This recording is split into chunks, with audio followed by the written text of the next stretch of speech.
कक्षा में 2 भक्तजन मेरे सामने हैं, 3 भक्तजन मेरे साथ में हैं, उन पे और भगवान साथ में है। तो हम लोग श्लोक आज पढ़ेंगे, नया श्लोक है, श्लोक का उच्चारण करेंगे। दूरेणीयवरम कर्म बुद्धि योगा धनंजया। बोलो। दूरेणीयवरम कर्म बुद्धि योगा धनंजया। बुद्धो शरणम अन्विच्छा कृपणा फल हेतवः। बुद्धो शरणम अन्विच्छा कृपणा फल हेतवः। दूरेणीयवरम कर्म बुद्धि योगा धनंजया। दूरेणीयवरम कर्म बुद्धि योगा धनंजया। बुद्धो शरणम अन्विच्छा कृपणा फल हेतवः। बुद्धो शरणम अन्विच्छा कृपणा फल हेतवः। ओके, आयुष को अनुवाद तात्पर्य पढ़ो।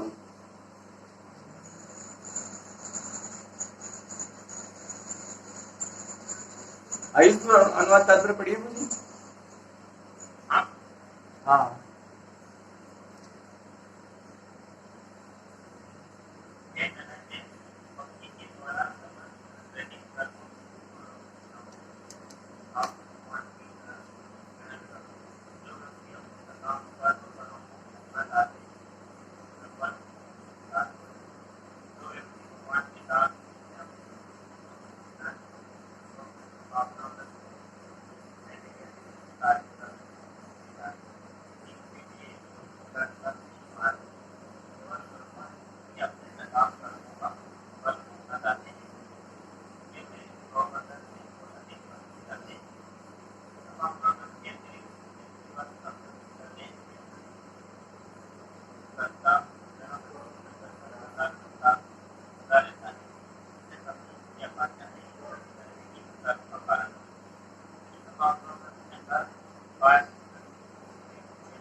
हरे कृष्णा।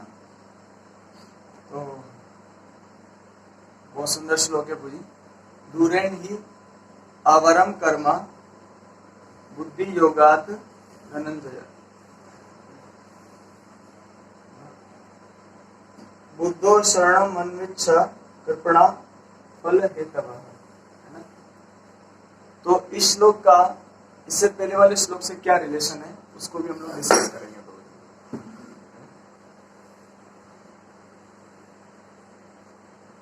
जैसे पहले श्लोक में भगवान, इससे पहले वाले श्लोक है उसमें भगवान कह रहे हैं, है ना, योगस्थ कुरु कर्माणि संगम त्यक्त्वा धनंजय सिद्धि असिद्धियों समो भूत्वा समत्वम योग उच्यते। मतलब भगवान ने 47 और 48 नंबर श्लोक, आज हम लोग कौन सा श्लोक पढ़ रहे हैं? 49। तो 47 और 48 नंबर श्लोक में भगवान ने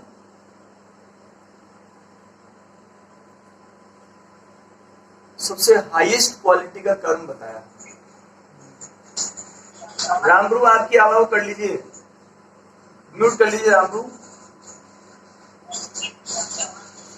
आवाज आ रहा है मेरे पूछिए, वो नेटवर्क प्रॉब्लम हो जाता है कभी कभी। बादल बादल छा रहे हैं आज। हाँ, तो है ना, आयुष में बिल्कुल भी आवाज नहीं आ रहा क्या?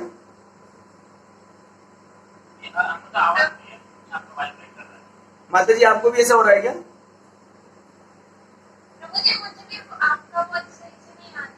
छोड़ो, मैं तो आप दोनों को कॉल कर लेता हूँ, वॉइस कॉल।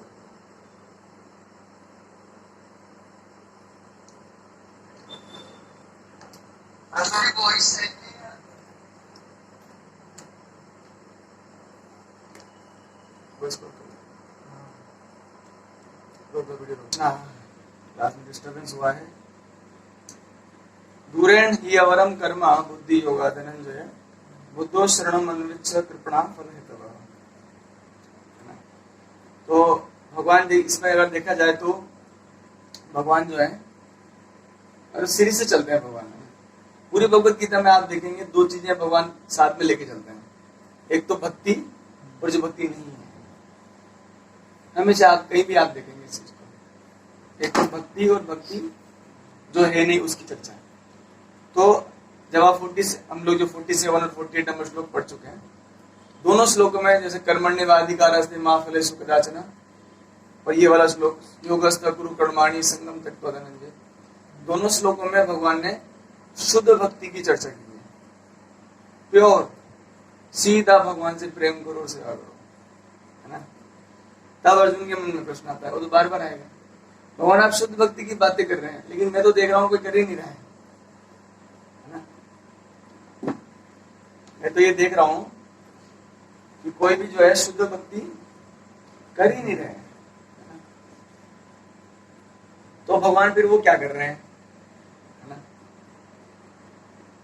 थोड़ा उनके बारे में बताइए, उनको बुरा लग जाएगा नहीं तो, है ही नहीं। जो शुद्ध भक्ति सभी को नहीं सकते हैं, जो शुद्ध भक्ति नहीं कर रहे हैं उनके बारे में थोड़ा बताइए। तो भगवान बता रहे हैं आज के श्लोक में, दूरेण ही अवरम कर्मा बुद्धि योगा धनंजय। तो दोनों भगवान जब भी भक्ति, शुद्ध भक्ति और शुद्ध भक्ति नहीं जब चर्चा करेंगे तो दोनों को साथ में लेंगे। इस हमने अभी शायद 44 कौन सा था, हाँ 45 41 नंबर श्लोक में भगवान ने बोला था, वैसायिका आत्मिका बुद्धि एका एव करुनंदना बहुशाखा इनंता से बुद्धि और व्यवसाय नाम। इस श्लोक में ऊपर शुद्ध भक्ति के बारे में बताया, एक ही श्लोक में नीचे जो शुद्ध भक्ति नहीं करता उनके बारे में बताया। तो भगवान ने ये इस तरह का तरीका भगवान अपनाते हैं पूरी भगवत गीता में, कि जो व्यवसाय का आत्मिका बुद्धि का एक नंदना, कि व्यवसाय यानी कि आत्मा का जो मुख्य जो सेवा है, मुख्य जो कार्य है वो है भगवान की सेवा करना। और जो नहीं करते उनके साथ क्या होता है, बहुशाखा अनंताश्च बुद्धि व्यवसाय नाम, कि उनकी बुद्धि अनेक शाखाओं में, इसलिए भक्त होता है वो बस प्रसन्नचित क्यों रहता है, क्योंकि उसके बाद एक ही काम है, भगवान की सेवा करना। और जो सेवा नहीं करता, 1000 काम करके भी सुखी नहीं, 1000 काम कर रहा है सुखी नहीं है। यही बोल रहे हैं, बहुशाखा अनंताश्च, बहुत सारी शाखाएं हैं उसकी, बुद्धि और व्यवसाय नाम। और आज के श्लोक में भगवान ये बात बता रहे हैं, दोनों को साथ में लेके बता रहे हैं कि दूरेण ही अवरम कर्म। अवरम मतलब जो वर मतलब होता है ना, वर मतलब वरदान, है ना। तो अवर मतलब जो वरदान नहीं है, यानी जो श्रेष्ठ नहीं है। वर का मतलब होता है वर्ण करना भी होता है, लोग बोलते वर मांगिए मतलब वर्ण कीजिए, कुछ चीज मांगिए। तो यहां पर भगवान ये कह रहे हैं कि जो सकाम कर्म है, 2 प्रकार के कर्म है, सकाम कर्म और भक्ति में कर्म। या तो सकाम कर्म या भक्ति में कर्म। सकाम कर्म क्या होता है, सकाम कर्म होता है जिसमें कामनाओं, किसी कामना को ध्यान में रखकर जो कर्म किया जाता है। अनेक प्रकार की कामना है, धन प्राप्ति, पुत्र प्राप्ति, मान सम्मान की प्राप्ति, है ना, या बल प्राप्ति, कई प्रकार के जो सकाम कर्म होते हैं। तो भगवान उन सभी सकाम कर्मों को यहाँ पर बोल रहे हैं, दूर मतलब दूर रहो।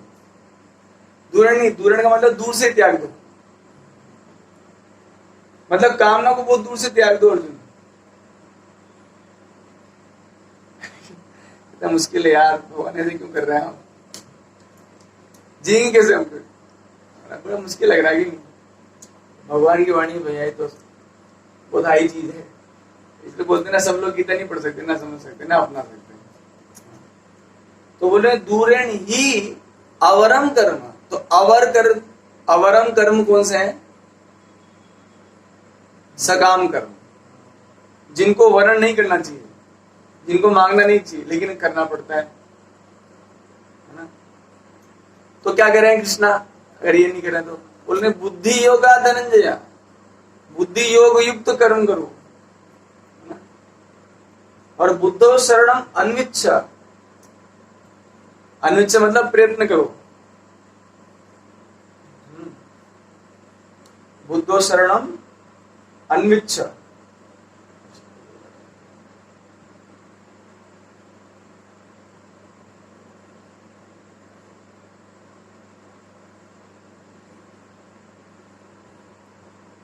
बुद्धो शरणम,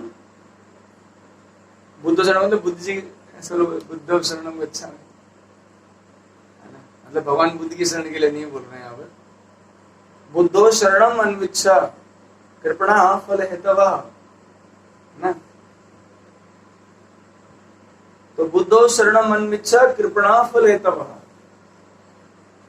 तो भगवान इनडायरेक्टली हम सभी की निंदा कर रहे हैं प्रभु जी, भगवान धो रहे हैं हमको गीता में कि जो बुद्धिमान होते हैं वो मेरी शरण में आते हैं, उसी का प्रयत्न करते हैं, लेकिन जो ऐसा नहीं करते हैं, भगवान की शरण में नहीं जाते हैं, उनको कहते हैं कृपण। क्या कहते हैं? कृपण। और कृपण क्यों? क्योंकि फल है तब हमेशा अपने कर्मों के द्वारा रिजल्ट्स चाहते हैं, ऑलवेज रिजल्ट ओरिएंटेड मेंटेलिटी। तो जिन लोगों की ऑलवेज रिजल्ट ओरिएंटेड मेंटेलिटी रहती है, उनको भगवत गीता में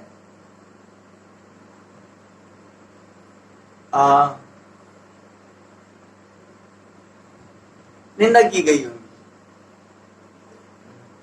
मतलब भगवान ने गीता में हम सबकी निंदा कर डाली, क्योंकि रिजल्ट चाहिए है भी। तो इसका मतलब है भक्ति कोई अलग चीज है। भक्ति कुछ ऐसी चीज है जिसको अभी तक हमने टच नहीं किया, स्पर्श नहीं किया है ना? तो ये बात है बोली, तो भगवान की बात माननी चाहिए थोड़ी बहुत। हमको अवरम कर्म जो है, यानी कि बहुत सारे रिजल्ट कॉन्शियसनेस को त्याग देना चाहिए। बस भगवान सोचना चाहिए कि भगवान जी आपने हमें ये काम करने को दिया है ना, पढ़ाई करने को दिया, या हम जो भी काम कर रहे हैं, हम ऐसा तो नहीं हो सकता कि हम लोग तुरंत ही, वैसे सबसे श्रेष्ठ तो ये भगवान की शरण ले लो पूरी तरह से, सबसे बेस्ट वो है ना, लेकिन हर कोई नहीं कर सकता। इसलिए भगवान ने सबसे अंत में कहा उसको 18वें अध्याय में, सर्वधर्मान् परित्यज्य मामेकं शरणं व्रज, सारे धर्म को त्यागो और मेरी शरण में आ जाओ। लेकिन भगवान ये भी कहा कि सबको मत बताना ये बात। आप जब इस श्लोक के बाद वाला लाइन पढ़ेंगे ना, तो भगवान ने कहा इनको मत बताना, बिल्कुल गिन के बताएं उंगलियों पे, इन सबको मत बताना भाई, है ना। इसलिए अंत में बोला है भगवान ने वो बात। तो अभी तो हम लोग सेकंड चैप्टर में पढ़ रहे हैं, धीरे धीरे 18वें अध्याय में जाएंगे, है ना। तो भगवान ये कह रहे हैं दूरेन ही अवरम कर्मा बुद्धि योगा धनंजय, कि अवरम जो कर्म है उनसे भगवान दूर नहीं कह रहे। तो बात मान लेनी चाहिए भगवान की, कि कर्म करना है लेकिन उसके पीछे आशा मत करो फलों की, आए मन में नहीं चाहिए, क्योंकि आएगा तो बोले भगवान मेरे को भगवान प्यारा है कि मैं प्यारा हूं। हमें हमेशा अपने आप से पूछना चाहिए कि हमें किससे ज्यादा प्यार है। खुद से ज्यादा प्यार है तो फल की चिंता करो, और कृष्ण से ज्यादा प्यार है तो फल की चिंता मत करो। किसकी चिंता करोगे? कृष्ण की। जैसे अर्जुन है, अर्जुन को क्या हो रहा है? उनको युद्ध का परिणाम नजर आ रहा है, इसलिए युद्ध नहीं कर रहे। तो कृष्णा कह रहे ऐसे क्यों कर रहे हो? भगवान एक तरह से बोल रहे दूर है ना अर्जुन, दूर रहो ना, फल की चिंता वाले कर्म के लिए मत सोचो तुम, है ना। तुम तो ये सोचो कि मैं क्या चाहता हूं, मुझसे प्रेम करते हो तो मेरे को पूछो ना मैं क्या चाहता हूं। मैं चाहता हूं युद्ध करो आप, तो बस करो आप। नहीं कृष्णा ये भी हो सकता है, कृष्णा वो भी हो सकता है, नहीं।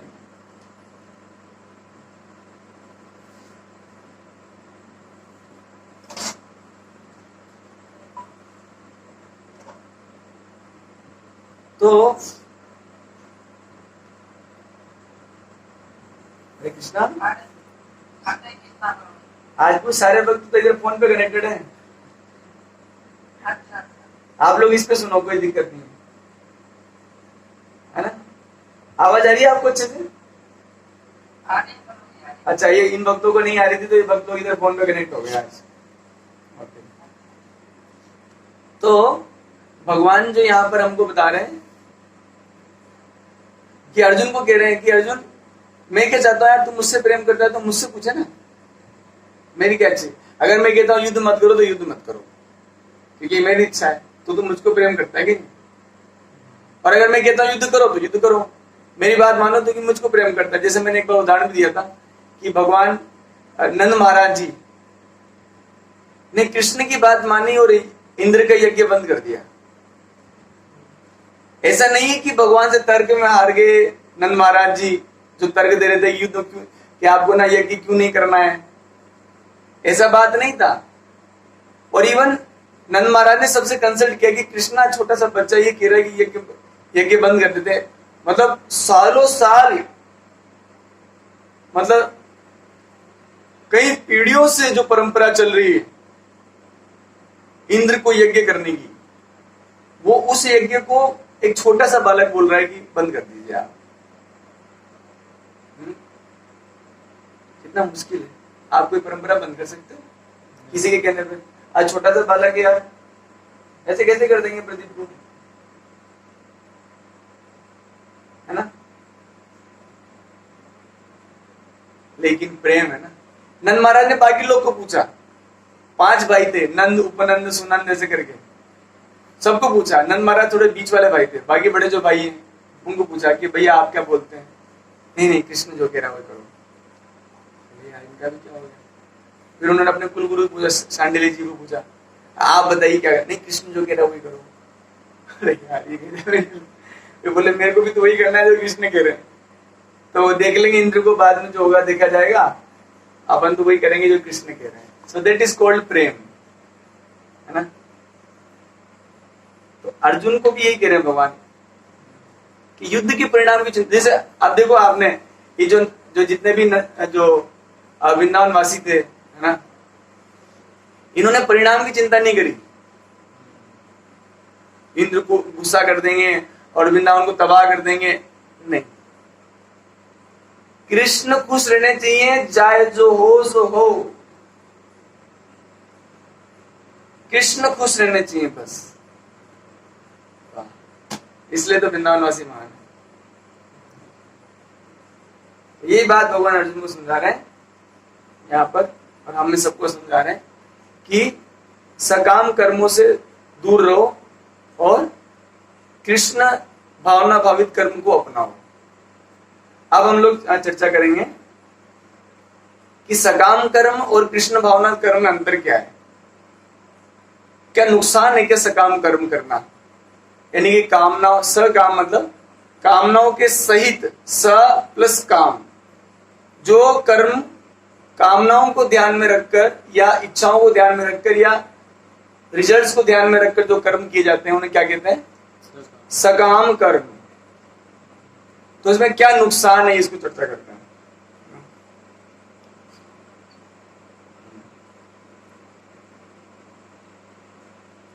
सकाम कर्म करने से क्या होगा? हमारी इच्छा पूरी हो जाएगी, कभी होती कभी नहीं भी होती। मान लीजिए हमने बहुत इच्छा करी कि हमको ना बहुत बड़ी नौकरी चाहिए, नौकरी मिल गई, रिजल्ट क्या आया? दुख, है ना।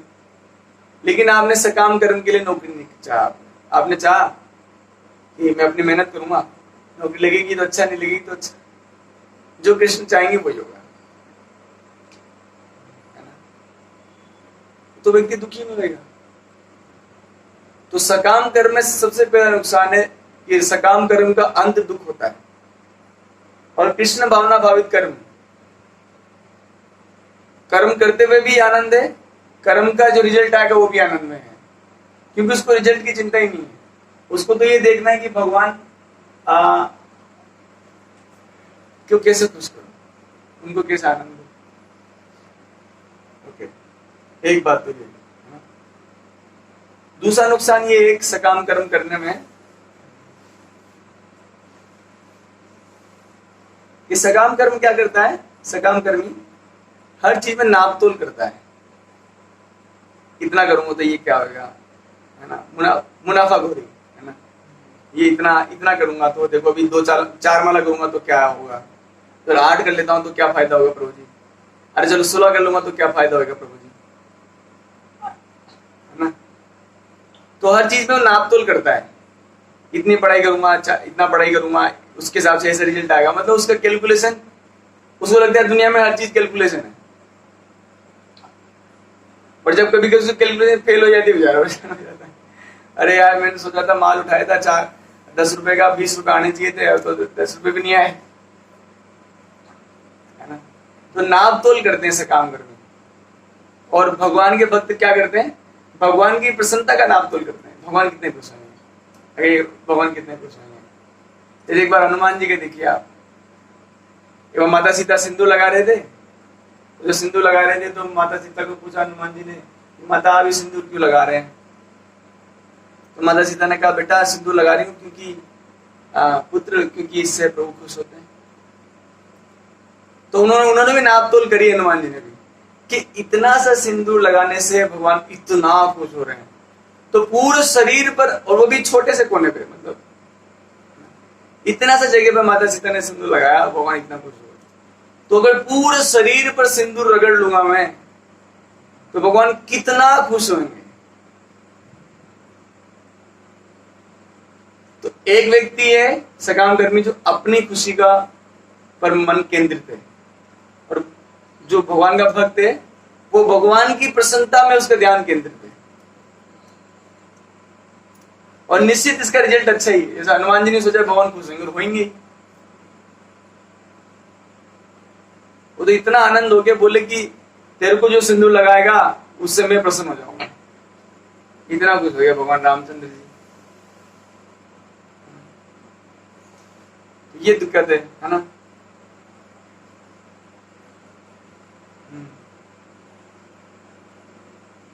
सकाम कर्मी क्या करते हैं, कर्म करते हैं, रिजल्ट चाहते हैं। जैसे मान लीजिए नौकरी कर रहे हैं तो धन मिलेगा कुछ 20,000 रुपए, 25,000 रुपए, 50,000 रुपए, 50 लाख रुपए, और उसकी सुरक्षा की भी चिंता करते हैं। अगर कमाऊंगा तो क्या होगा, रहेगा कि नहीं रहेगा। लेकिन भक्ति योगी जो है ना, वो भी नौकरी कर रहा होता है, भक्त होता है, लेकिन चिंता नहीं करता। बोले नौकरी भगवान ने लगाई है, संपत्ति भगवान ने दी।